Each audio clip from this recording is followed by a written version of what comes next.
Hello, I'm Tripwire, and welcome back to my slow play of Dark Souls Remastered. We're down here in the Crystal Cave, surrounded by these beautiful butterflies.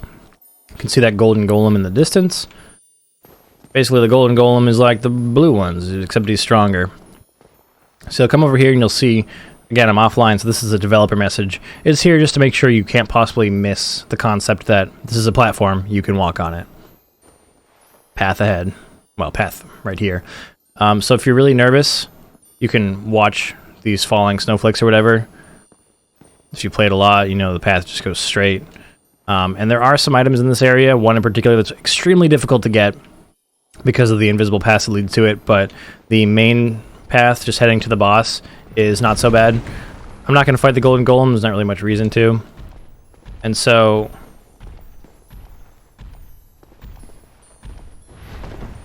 well, I took my time to look around, so I guess now I'm fighting the golden golem. Good, we got him to stagger. Let's hit him one more time. Alright, cool. So, if you look down here, you'll see another developer message, so you know that's the way to go. But if you drop and then turn around, there's a cave full of crystal lizards. There's 3 of them, man. That's so many materials. It's great. So then, if you come out here, you look down, there's another golden golem and an item. We're not going to bother with it right now. So again, we're on a path. Imminent fall. If you just walk straight, you're not going to fall. You can see the flakes landing, and you're aiming for the rock that's jutting like that, like a peninsula kind of right here. Aim for this, you'll be fine. So now, we are in the home stretch of this section. All that's between you and the Seath boss fight is these asshole enemies that are like walking clams. That's not right. Walking oysters, basically. I'm going to go ahead and equip the gold pine resin just for the boss fight. So these guys are dicks. I recommend highly having a high physical damage reduction shield. So this thing right here blocks 100% of physical damage and has a stability of 70, which is crazy. But again, its durability is low because it's a crystal variant, but that's absolutely a great choice for us to use right now. I mean, why not? So let's throw that on. I highly recommend that you have a high physical shield for this part. Now these guys aggro from really far away, but they aggro mostly by sight. So that guy was farther away than some of the other ones, but he saw me because his vision is good. So be very, very careful which one you're going to aggro. So look how much damage that did, even though the shield has 70 stability. These guys can be very strong. Your best bet is to make sure your shield is up so you can block an incoming attack, because they can also do that quick front jab, which will catch you off guard and hit you if you're not blocking. And these guys can drop Twinkling Titanite, and they can also drop Purging Stones, because if you'll notice, they've got skulls in their mouths. I think they're called man-eater clams or whatever officially, but anyway, we're going to aggro the next one. I believe is this one right here. Just be careful. You don't want to really end up fighting these guys more than one at a time. They are pretty strong. So again, we're just going to block. Keep blocking and then circle around. They also stagger pretty easily, so what you can do is just stay behind them. Keep hitting them, they'll stagger. Of course, keep in mind our weapon does a lot of damage, so the stagger might be a little bit harder depending on what loadout you're going with. So this one is facing away from us, so he's not going to aggro for a while still. So the back right one comes next, and then the back one, I think, because it's facing us, and then the one on the left. So it's a little misleading, but that's how it works. Do an R2. Oh, you can pancake these guys with a ZY. Very nice. Still no item drop from them. So take this slow, one at a time. And if you've got a bow, you can aggro them with a bow. You don't have to walk up like that I'm doing if you don't want to. You can actually see the primordial crystal glowing in the distance. That's the boss room, and that is the secret to Seath's current immortality.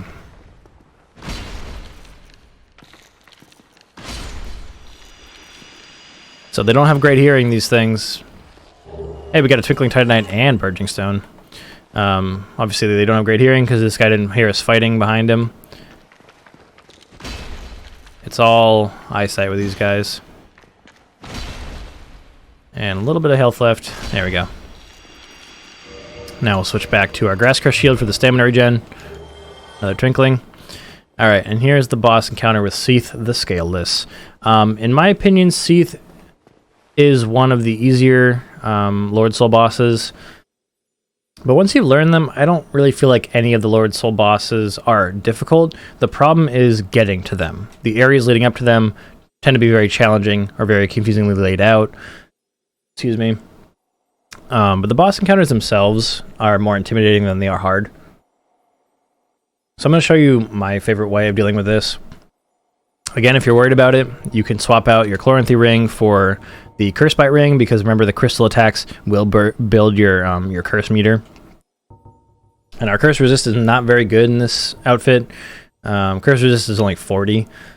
So actually, you know what? Instead of doubling up on stam, I will change that out just in case. So when you put on one of the bite rings, it's called a bite ring because it initially gives you like a little bite of whatever that element is. So it jumps your bar up, but see how much wider our bar is now? It was very small before. So now it has to fill that amount to curse us instead of the very small amount. So just let it go back down, and then you're good to go. So you need to start out this fight by destroying the Primordial Crystal, otherwise you can't hurt Seath. However, the Primordial Crystal can be damaged by Seath himself. So I'll show you the best way to start off this fight. There's the crystal.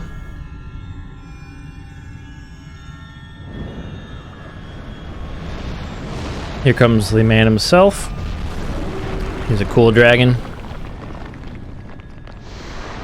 Seath the Scaleless is blind, by the way. He actually uses the channelers to see for him. So I'm going to go ahead and equip my gold pine resin. I'm going to stand right in front of the Primordial Crystal. And he's going to wind up his first attack, which will be the same every time, trying to kill you, and then you just run out of the way. He'll destroy the crystal. Oh shit, no he won't, because he changed his target at the last second. Oh, did he destroy the crystal? I guess he did. Well, he hit the crystal anyway. I didn't notice it, but a lot of the time he'll do a straight line blast. That time he did like the circle one, the semicircle one. But normally what'll happen is he'll do a straight line attack, and it'll just shoot straight ahead of him. It'll hit the crystal, and then he'll flail as he becomes mortal again, and you'll know you can kill him. But as you can see, because dragons are weak to lightning damage, and we have a very strong Zweihander that we've buffed with lightning damage, we do extremely good damage against this guy, and he's fucking dead, almost, like this. And I didn't even explain the strategy. The strategy is to just stay to the left and hug his tail on that side. He has 3 tails, one on the left, one on the right, so that was his right, and then one behind.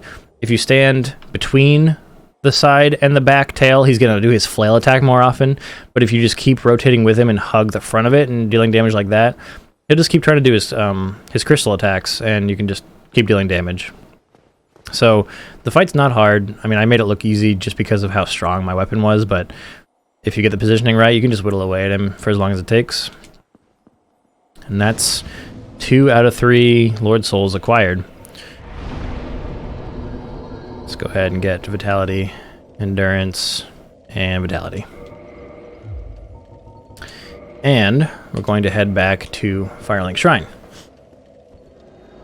So now we're 2 for 4. Remember, once you have all 4, you unlock access to the final boss, which again, we're going to leave until we've done everything else, but on the vanilla story here, we're making really good progress. Back in Home Sweet Home. Sorry, my throat's getting a little dry. I've been recording these episodes for a little while. So I'm actually going to come down here and use the soul we got from the Bonfire Keeper in Orlando. Please ask no questions about where I got that. I'm sorry. I totally didn't murder another Bonfire Keeper. So anyway, let me switch this ring back. So now we're going to go to the... I'm just trying to think if there's any character questline implications that I should be wary of in choosing my next destination. I was going to say we're going to go to the catacombs, but I think we'll leave that for last. So the next area we're going to go to is back to the Daughter of Chaos, which you might remember as the bonfire at Quelaag's sister, down beneath Quelaag's boss room under Blighttown. So, Quelaag's domain, Quelaag's sister.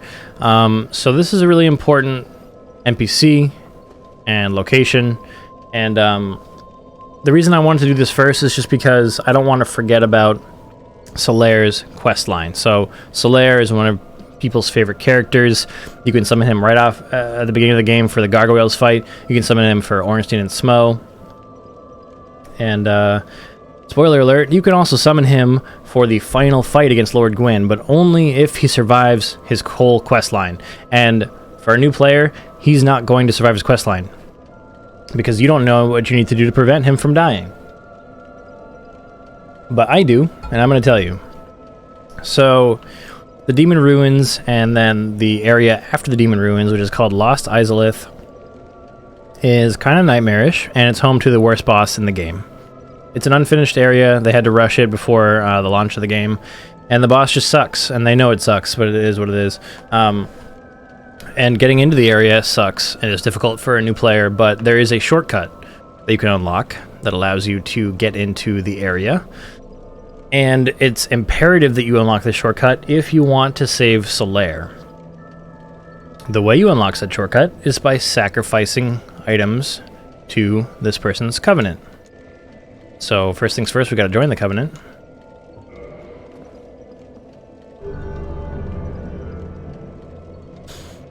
Alright, and we get the Pyromancy Great Chaos Fireball for doing so, because this is the Daughter of Chaos bonfire, remember?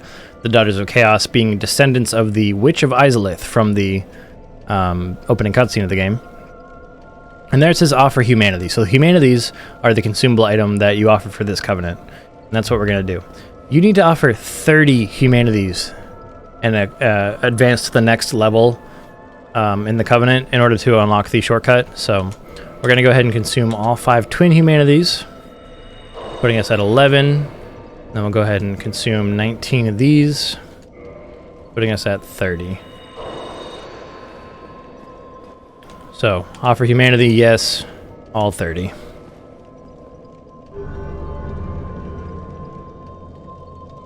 Giving us another Pyromancy for leveling up.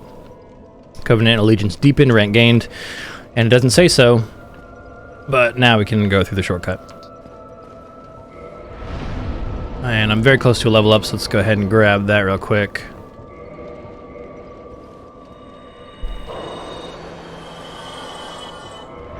Okie dokie.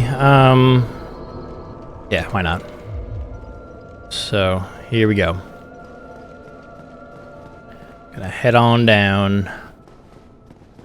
Head on down. So, the exact time that you need to unlock the shortcut to ensure Solaire is not going to die, I think just you need to have it done before you encounter him in the entryway to Lost Izalith, and before he moves on from there, I believe is the trigger for that, which I will show you.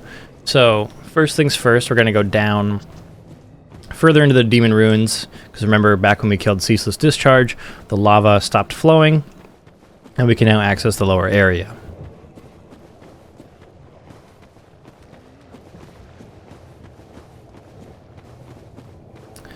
So, remember there's a shit ton of just copy and pasted Taurus demons over there.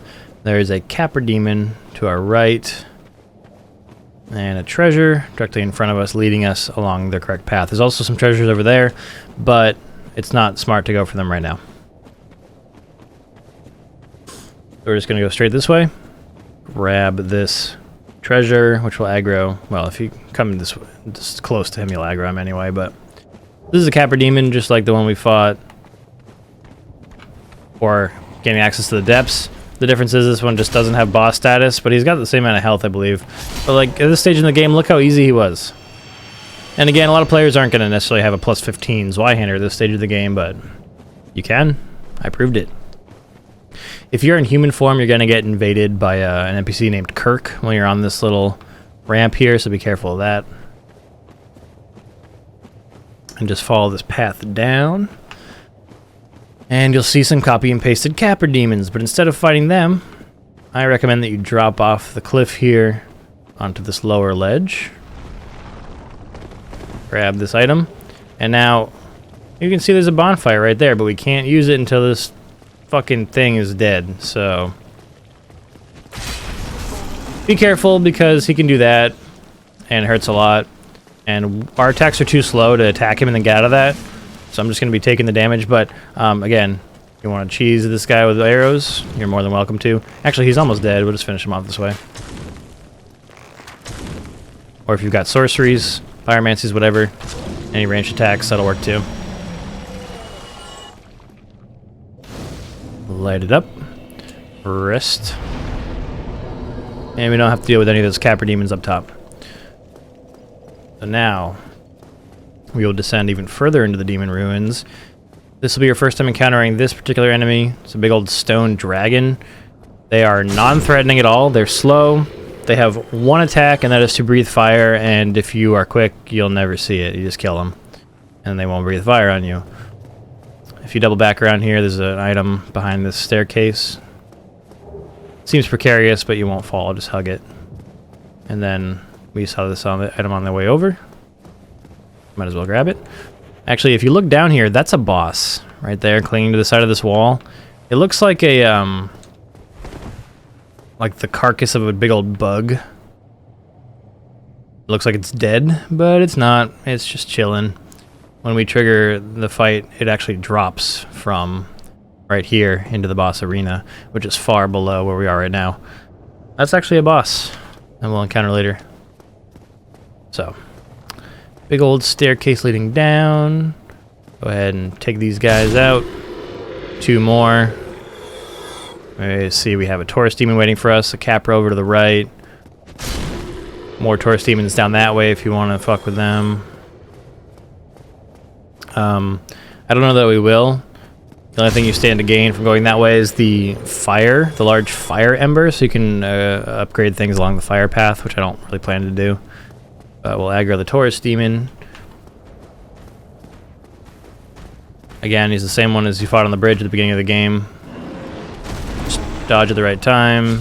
Doesn't have a ton of health. He's just a regular enemy now. Another one of those worm things will spawn when you run by here. You don't have to fight it. He's a worm. He ain't going nowhere. You got these flanking the staircase, so you get 2 more of these to deal with. And Capra is guarding a treasure that we would like to have. I don't think it's anything special, but I mean, it might as well. They're not hard to kill.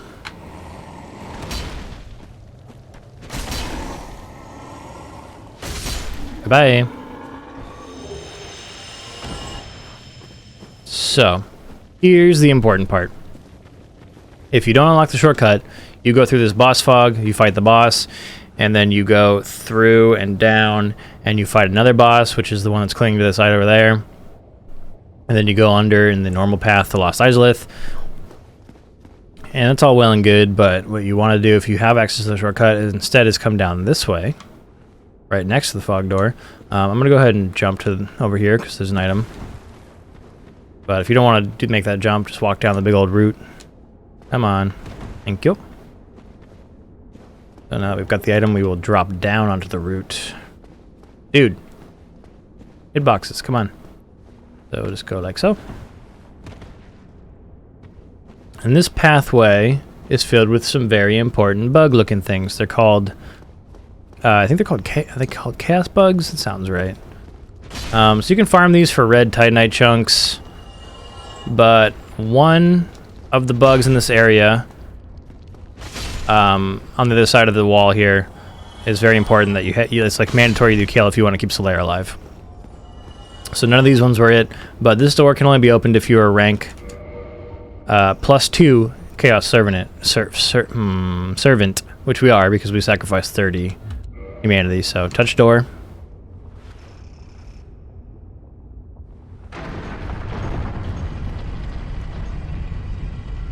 And as you can see, we have another stretch of the same hallway. More of these chaos bugs. Make sure you kill all of them until you see a golden glow on the ground. There it is. Pick that up. That is the sunlight maggot. That's a very important item for multiple reasons, but the main reason is that if you kill these bugs until you get that item, Solaire can live, and we are happy about that. You can kill the rest of these if you want to. You don't have to.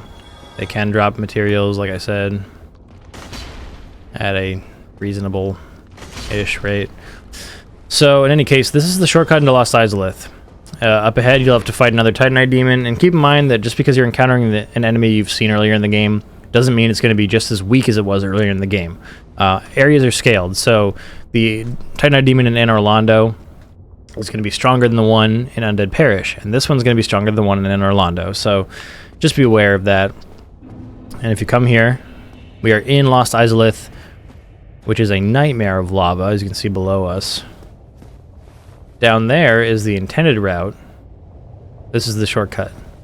And this shortcut, some people may like it. I personally don't. And so I like to come through here in the shortcut just to save Solaire. So we're actually going to head back. I like to save Solaire and then do things the intended way, which is what I would have done for this playthrough anyway, just because I want to show everything off. So I'm not going to just like skip those two bosses, you know. But the Sunlight Maggot is an important item. A loathsome parasite that inhabits Lost Izalith. It is completely immobile, yet still lives. When worn on the head, it emanates blinding light, which is why it is known as a Sunlight Maggot. So if we wear it, it emanates light. It's a light source, which is very important for us when we go down into the catacombs. Even more so, well, not really in the catacombs, it's more so for the Tomb of the Giants. So it's a useful item for us to have. And it also saves Solaire's goddamn life, so I mean, it's worth getting. The reason it saves Solaire's life is because, as you might remember from first meeting him, he's obsessed with the sun. It's brilliant, it's incandescent, he's obsessed with it. And his quest is to find his own sun. And the Sunlight Maggot, that hallway, is where he ultimately ends up. And if you don't kill the Sunlight Maggot bug first, you encounter him with it on its head, and it causes him to go crazy. And he'll be hostile, and you'll have to fight him. But now that we've solved that problem, that won't happen, and he'll still be alive when we do our final fight. But my throat's starting to hurt, and this episode's long enough, so I'm going to cut it here. In the next episode, we'll go through this boss fog, and we'll fight the next boss of the Demon Ruins. Thank you so much for watching, and I will see you then.